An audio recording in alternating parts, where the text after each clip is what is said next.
Okay, so welcome to ADTA Live. This is the last meeting in a series that we've had for some time to try to stay in touch with our members during the coronavirus lockdown. So we're going to, like I'm saying, this is our final episode of this, given the fact that we are rolling out a lot of new events, both in Everett and Federal Way. So let me let Doug Weaver in. So tonight is going to be Tim Buchanan, who is ADTA president. He is going to be talking about how to stay safe with your new handgun. Okay, so I am going to put you in the spotlight, Tim. Okay. Take it away. All right. Well, great. I have the sun shining in my side window, but I hope that it's not too distracting. I can close it if. Why don't you close it? Yeah.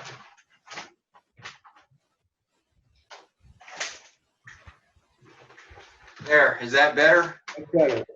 Okay, good.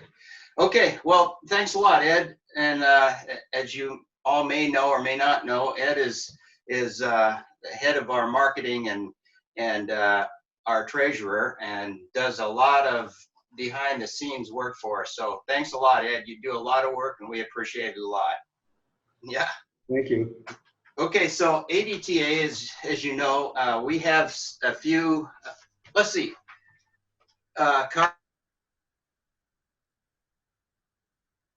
Yeah, hi. So it looks like we're waiting for some more new people that aren't members, but hopefully they'll show up here soon. So what I'll say is just that we are an all-volunteer nonprofit service organization that helps our friends, our neighbors, and our communities be safer. Okay, we teach handgun skills, long gun skills, moving and shooting skills, personal self-defense, situational awareness, how to be safe in your own home and outside your home. So with ADTA, you got a lot of variety of instruction. ADTA is going on its 10th year coming up. We have 2 chapters, Federal Way and Everett. Between the 2 chapters, we normally produce 48 training events a year. As an organization, politics, but we do, however, believe in our Constitution and support our Second Amendment rights. We have over 1,000 people who follow us on the email list. We have almost 400 followers on email event website. And you can also follow us on Facebook at Armed Defense Training Association -ADTA. Okay, so there's a lot of ways to stay connected to ADTA. This organization, this is the organization that gun owners, beginners, experienced come for training. We're not a one class and that's it. We're ongoing month after month, year after year. And so your membership makes it possible for you to come to all kinds of events. And we have everything from beginner, people that have never held a handgun before, to experienced people with years or a lifetime of gun training. So we can help most anybody, any gun owner, with handguns, long guns, whatever the case may be. So at every event, no matter what it is, including this, we go over the 4 basic rules of gun safety. So those 4 basic rules are: treat every gun as if it's loaded. And here is the handout that we give out. You can get this, you can find it on the website, okay? So treat every gun as if it's loaded. That means whenever you see a gun, treat it as if it's loaded. Keep your gun pointed in a safe direction. Index your trigger finger until you're on target. Be certain of your target and what is beyond it. Okay, I'm going to break that down just a little bit. So whenever you see a gun, if there's a gun here and it's laying here, assume that gun is loaded. Don't just take it for granted that somebody unloaded it, okay? Assume that it's loaded. Check that there isn't a mag in the well, okay? This one has a mag in the well, okay? So a mag in the well, and if there is, drop the mag. Then check and see, is there any rounds in the chamber?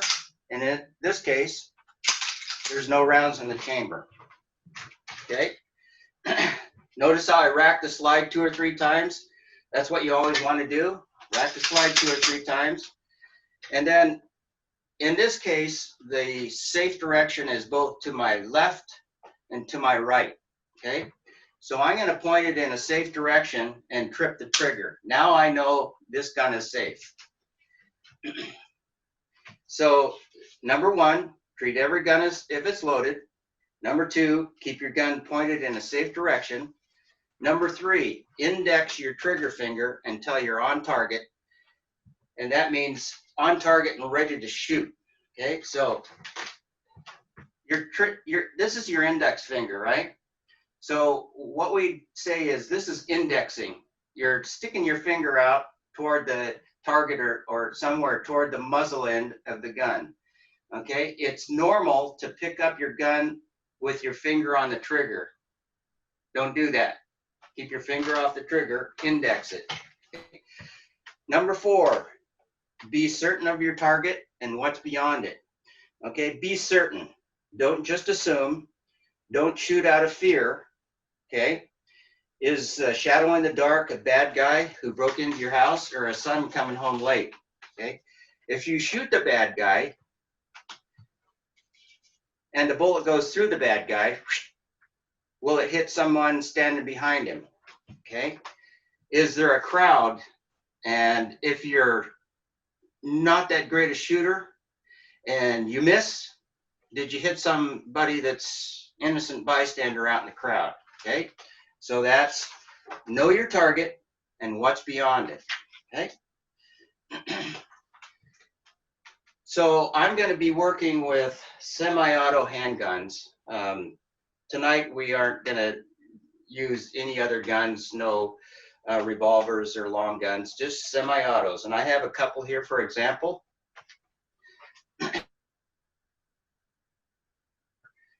My right and my left is a safe direction.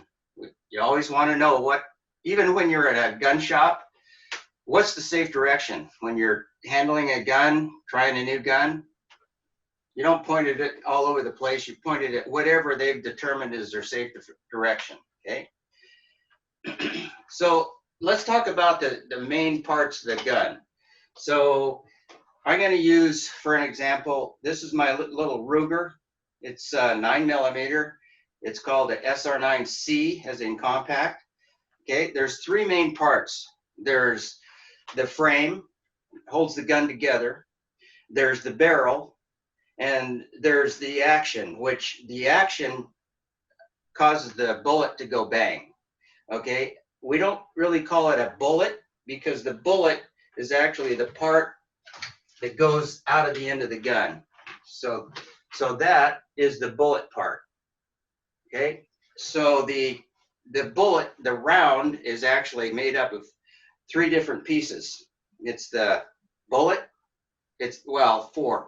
It's the casing, and then there's the gunpowder inside, and then the igniter, so that when the firing pin strikes it, it ignites and lights the gunpowder and shoots the bullet out the end of the gun. Okay. So then the other parts of this semi-automatic here are the mag well. That's where you put the magazine into the mag well. There is the mag release, that little gun. There's one on both sides. There's one on this for a left-hander. There's one for a right-hander. Okay. This gun has a safety. Okay, so right now the red is showing and it's ready to fire. if I flip it up, if it will, I don't have a mag in it, so it won't. Okay, so now I'm going to flip it up. See that little white dot? That means that the safety's on and you can't rack the slide and you can't pull the trigger, right? So if you practice with this, you want to make sure that you practice taking the safety off, or it won't fire when you need it to, okay? So then we have the slide, okay? So once you have rounds in your mag, in this case, I have dummy rounds. See that dummy round right there? Okay, I know it's a dummy round because it's orange and it doesn't have any place for the firing pin to ignite the powder, okay? So I'm gonna put that guy back in there, put my mag in the gun, okay? Now I'm gonna rack the slide and it's gonna strip that dummy round out of my mag, okay? And put it in the chamber. All right, now I have a round in the chamber, and in this case, this gun shows me by that little thing that's sticking up right there, that there's a round in the chamber. Okay, the chamber is the part of the barrel that the round goes into. The muzzle is the part of the barrel that the bullet comes out of. Okay, so we have the frame, we have the slide, we have the barrel, we have the mag, the magazine well, safety right here, mag release, and we have the chamber. Okay, so now I have, see that round, that dummy round? It's getting ready to go into the chamber. Okay, now it's stripped it off of the mag and loaded into the chamber. If it was a live round, it'd be ready to fire right now. Okay, that should be pretty clear. Now let's talk about the, I have a little, this is my concealed carry gun. This is a Sig Sauer P365. It's nice and small. There is no safety. It has a mag release only on one side. Okay, so that side doesn't have any place to push. But this side, there's a mag release right there. Okay. This gun has night sights, so that if I get up in the middle of the night and there's an intruder in my house, I can see where my sights are pointing, and which is a good thing because I don't have a light on this gun, but I do have a light beside my bed. Okay, so now we're going to talk about proper grip. The proper grip on any gun is, the first thing you do is put the web of your hand, okay, this web right here, up tight into the web of the gun. Make sure that you're training that index finger, the trigger finger, to lay against the frame of the gun. Okay, then you take these other three fingers, wrap them around the handle of the gun, okay, nice and tight. Okay, see, that's how it should look. So my finger is pointing right out the end of the gun. Then you take your other hand and you roll it down like so. This is your support hand.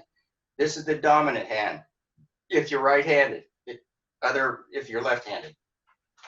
So with my hand pointed down, my thumbs are both pointing in the direction of the target, the muzzle part of the gun. Then see how my thumbs lock together nicely? They're nice and tight.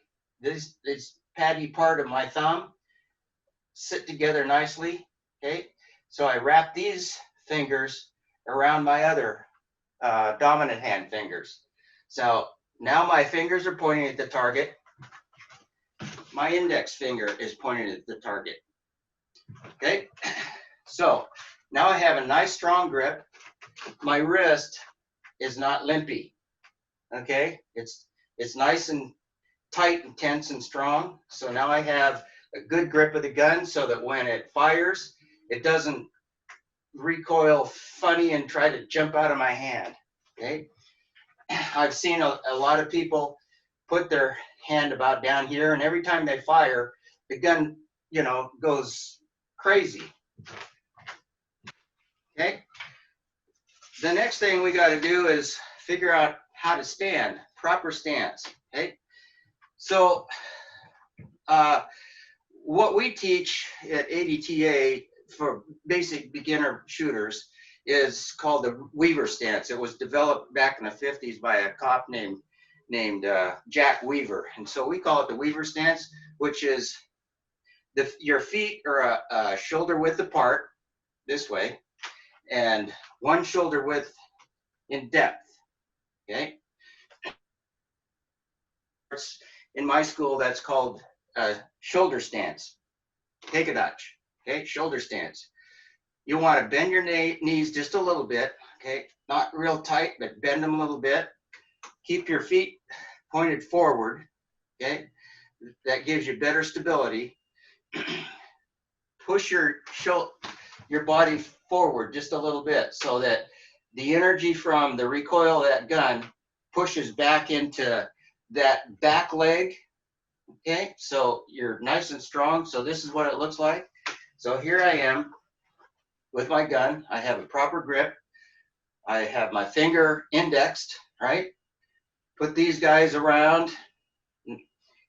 Now here I am.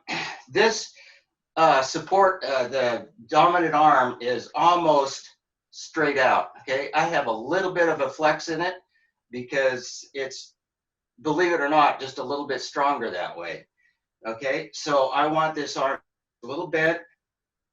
I have my body pushing forward a little bit. I have my gun up on the target, okay? How do I look? Look like I can probably shoot something? Okay, so now you have proper grip, the proper stance, okay? So now we're gonna load the gun and make it ready to fire. Okay, so I'm gonna start over with this thing. So what I'm doing is I got a dummy round and I'm gonna slide it in. So I got kind of the roundish part of my mag, and the back is square because the back of the round is square, so it slides in there and stops nicely. Okay.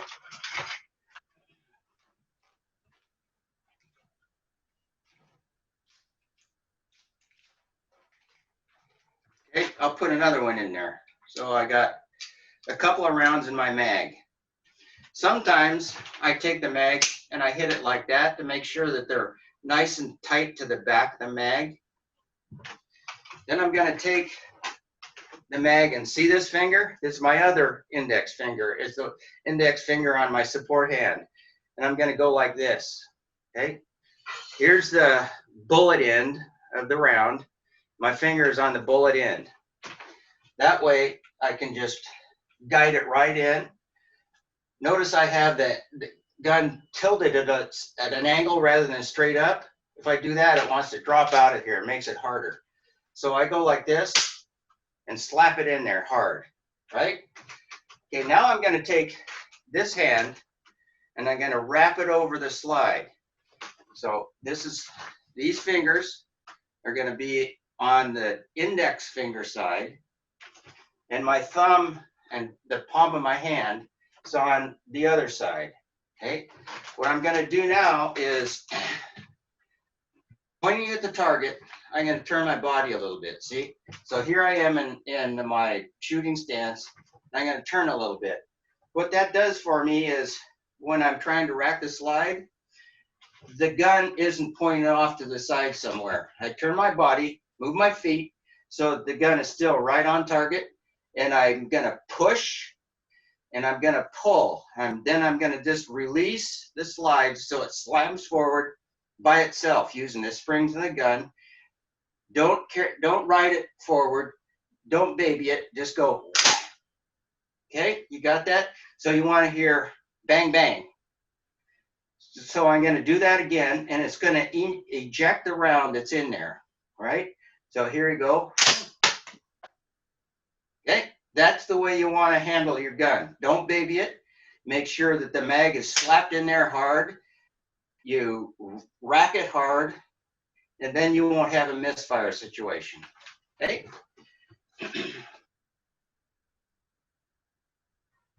Proper grip, proper stance, load the mag. Okay, so you're gonna put it kind of sideways so it doesn't keep wanting to fall out.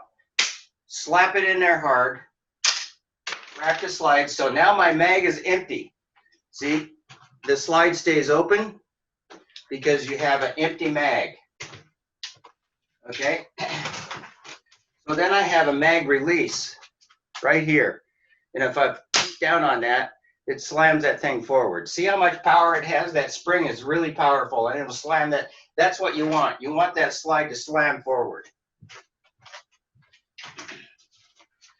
Okay, so now we showed you how to insert the mag, rack it, and your gun is ready to fire at that point. If you pull the trigger and there's a live round in it, it will fire. Okay, now to get your gun on target. Okay, I'm going to load this again with a mag. It's empty mag, so if I rack the slide, it'll stay open, of course. Okay, so you have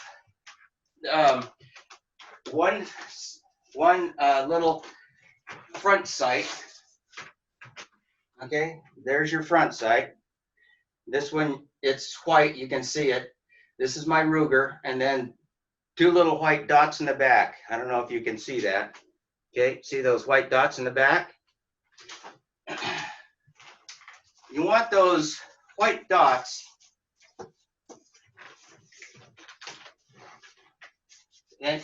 to line up so that, oops. Okay, so those dots, okay, on your sights. So this is the front sight, this is the rear sights. And what you want is for those things to be lined up equally, horizontally, and vertically, you don't want to see this. Okay, so obviously, if your sights are like that, you'll shoot, so, and then up. Okay, so you want the front sight and the back sights right in the middle, right in the center. So the spaces on the right and left are equal, right?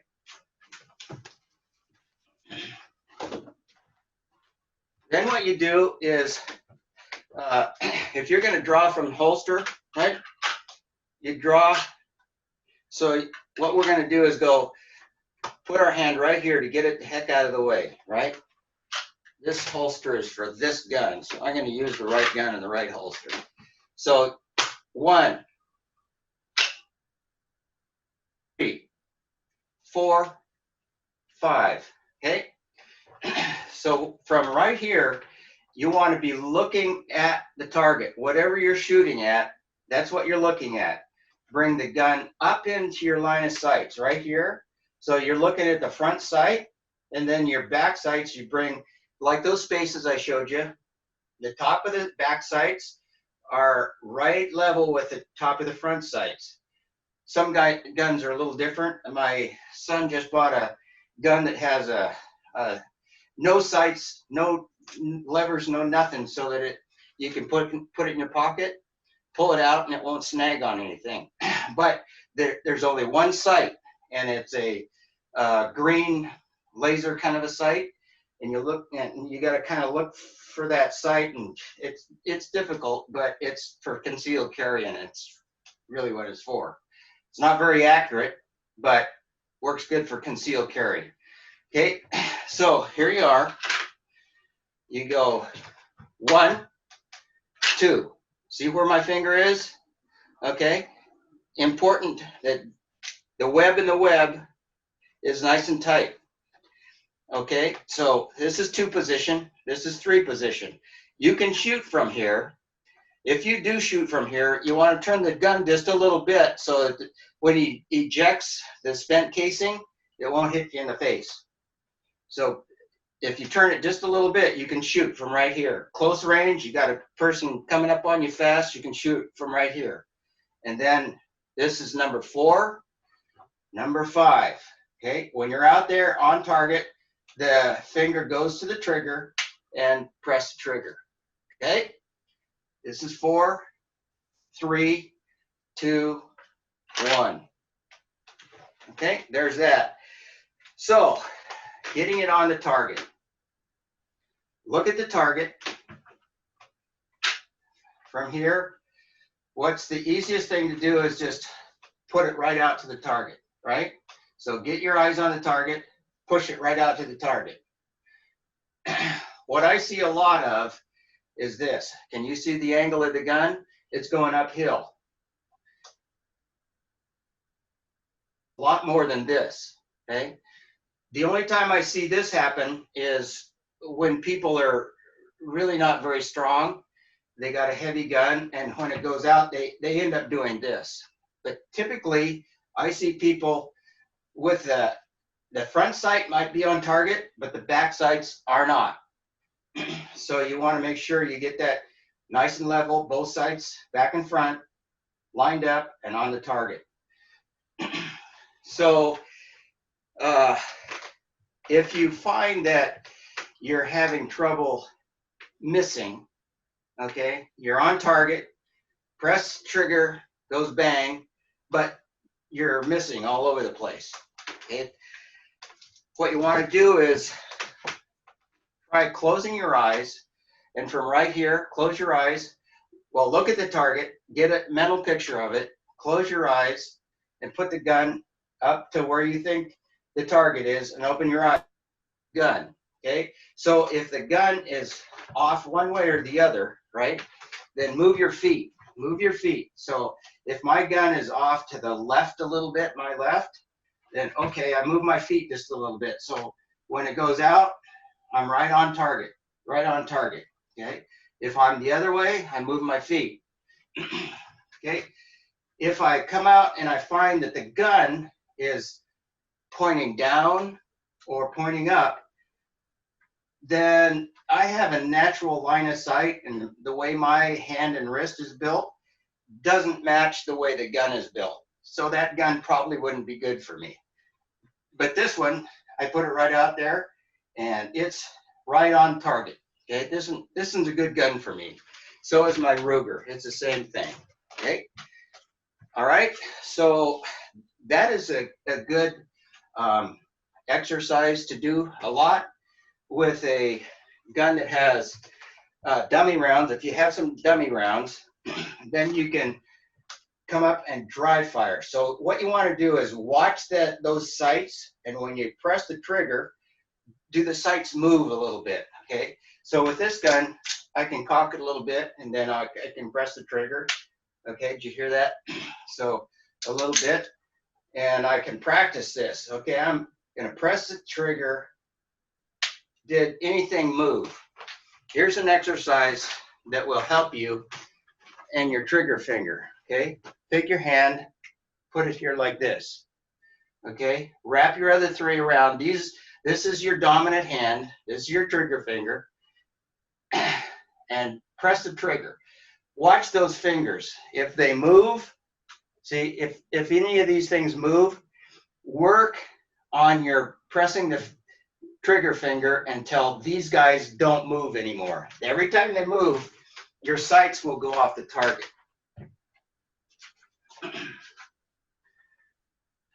Okay. So the hard part, and I see this a lot, is people aren't all that steady. And some people they shake a lot. Some of it is from nerves. Some of it is just they're scared. We had a guy at the shoot the other night who, man, he was just shaking. He was worried that he was going to do something wrong. Okay. So when you go out and get on target, don't stay there all day. Okay, waiting for, I gotta calm down. It's gonna stop shaking one of these days. No, it won't. Okay, get to the point where you can go bang, bang, bang. Okay? If you do have a problem, what my dad taught me when I was a kid is, okay, do a little teeny circle and come down on the target. Bang, bang. Okay, little teeny circle, not a this, just a boom, little teeny circle. Okay, so I find that when I'm having trouble, maybe I'm having a shaky day, and I do that, bang. I do that a few times. Okay, now I'm calm. Now I can hold that thing and shoot. Okay, so that's something to practice. Okay, so the stance is important. My son doesn't like to use the Weaver stance. He stands with his feet, you know, and a lot of people do. That's okay, but we teach this. And the reason we teach that is because we do a lot of moving and shooting, and it's easy to move in all directions from the Weaver stance, okay? So when you come to our events, live fire events that are advanced, and we're moving and shooting, you know, that's probably what you'll use. More advanced guys, use whatever you want, okay? So that's pretty much the basic how to use a handgun. So you know the different parts, you know how to load it, make it ready to fire, you know how to get it on target, and you know how to keep it nice and still. Press the trigger, don't let anything move, stay on target, right? So you know how to draw. So here we are, 1, 2, 3, 4, 5, 4, 3, 2, 1. There you go. Okay, that about does it for today. I mean, if you guys, if it doesn't look like we have anybody here that's not a member, do we? Doesn't look like it. We have one. One? Yes. Okay, okay. So if this is interesting to you and you want to become a member so that you can train consistently and regularly, you can't do that anywhere else that I know of. You can take classes, you know, you can take week-long classes, but then what? But we offer training consistently month after month after month. And if you really got into it, you could go to more than one a month. You could go to Federal Way and you can go to Everett, okay? The fee is $129 for a year, okay? That's pretty cheap for one-on-one training a lot. Oftentimes, you'll have an instructor that works right there with you, side by side. I don't know where you can get that kind of training. So go on to ArmedDefense.org. You'll see the schedules, lots of videos that my friend Ed has put together, lots of training videos, lots of information. The schedule, there's schedules on there. There's coming up events, both beginner and advanced. So just go online and become a member and then get involved. Best thing is get involved, okay? So there you go. Take it away, Ed. Now it's question and answer time. Yeah, so let me tell you how this is going to work. And I know a lot of you are members, but I'd like to get a lot of dialogue in the question and answer because we are recording this for posterity. Okay, so here's how it works. If you go down to the bottom of your screen and move your mouse around, you'll see a button pop up that says participants. So you click on that, and then over on the right comes up a list of everybody in the meeting. Now, if you go all the way down to the very lower left, then you will find a little button that has 3 dots. And if you push that button and you then click on raise your hand, it shows up over on the side and will call on you and turn on your microphone. So why didn't somebody raise their hand and ask a question so we can demonstrate this? Anybody? Woo, ask us a question. Okay, so, Okay, here they come. okay, good. So John has his hand up, and I'm going to turn on his mic and take it away, John. Thank you, Tim. Hi, John. Hey, you get better every time. Practice. Yeah. The good thing about practice, right? Yes, sir. Yeah. Thank you for that. And for your grip, how firm are you holding the weapon? And if you're using more pressure on one hand over the other? Yeah. I'm not, one of the videos, they talk about don't strangle it, right? I'm holding it nice and firmly, and I want it firm enough that I can feel my wrist is nice and tight, so there's no slack in it, right? When I fire, I want it to be nice and firm and strong. If I don't have if I have a weak grip, chances are it'll do that on me, right? So just practice on your own. If you strangle, if you really squeeze, then the gun's going to be shaky like that, isn't it? So just find your normal, nice grip that's secure, but you're not strangling it and it's not causing the gun to shake. Okay, find that happy medium in there somewhere. Strong wrist, no shaky gun. Well, is that good for you, John? So let me add a little bit to that. So I work with a lot of beginners, and I see some of them try to hold the gun down. The gun is, when it goes off, the muzzle's going to rise, and they're trying to hold it down, and they're struggling with the gun, and they're not hitting anything. So then we tell them, okay, you don't have to, that's where the strangling comes in. Stop trying to hold it down. It's going to flip up. Just bring it back down. Take another shot. Okay, Woo, you've got your hand up. I'm going to turn on your mic. There you go.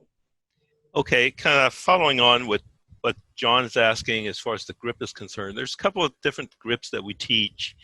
One, what you're talking about, the strangling grip, that's what they call the rope grip. This is how you could grab a rope. And the problem with that sometimes is that as you're using, you demonstrated the trigger finger exercise. The problem here is that those little fingers down here has the tendency to move. If that's the case, it's going to be pulling the gun off to the left if you're right-handed. And sometimes the other thing too is that if you use your little pinky a little bit more than the other fingers, you have a tendency to pull it down. So those are the kinds of things that, when we're doing dry fire practice and such, we try to isolate so that we actually have that trigger finger moving. So that's the rope grip. That's causes problem. The other thing is what we call a C-clamp. So we're going to, let's say this is the front and this is the back. And what we're doing is we're basically holding the gun in this fashion. Okay, we're not putting any pressure on the sides. And what happens here when you're looking at the recoil actually goes from here up, right? It doesn't go this side or this side as much. So the control you're looking at is controlling this area. So the C-clamp holds that gun down level as much as it can, and then when it goes up, you can bring that right back down. So those are the two major grips that we teach at ADTA. So anyway, just to clarify the question that John may have, the other question part of the question he asked was, how much strength are you putting? There's a lot of thought here. The pulling hand should be a little bit stronger than the pushing hand. I found that to be pretty true. And the reason we're not giving like a 70%, 30%, it's really hard to judge how much percentage power you're giving, for whichever hand. So the thing here is that, pull back a little bit more, push less going forward. That'll control that recoil a little bit more as well. Okay, that's it for me. Great, thanks, Woo. Tim, maybe you could bring a gun up and show what we're talking about, the clamp, where you're pushing now with your dominant hand and pulling back with those fingers wrapped around. Yeah. Okay, so this gun is my Ruger, and it fits. There's enough so my 3 fingers fit on the whole gun. Some guns are smaller, and the little pinky is down here, but this is the whole gun, and it's nice and tight. So here I am. Okay, I take this guy. Okay, now I'm pulling against this strong arm. So I got a push that's keeping it firm, but a pull that's keeping the gun firm. Okay, so here I am. Can you see that? Does that work? Yeah. Okay, so here we are. I like to keep this a little bit bent, not like this, a little bit bent.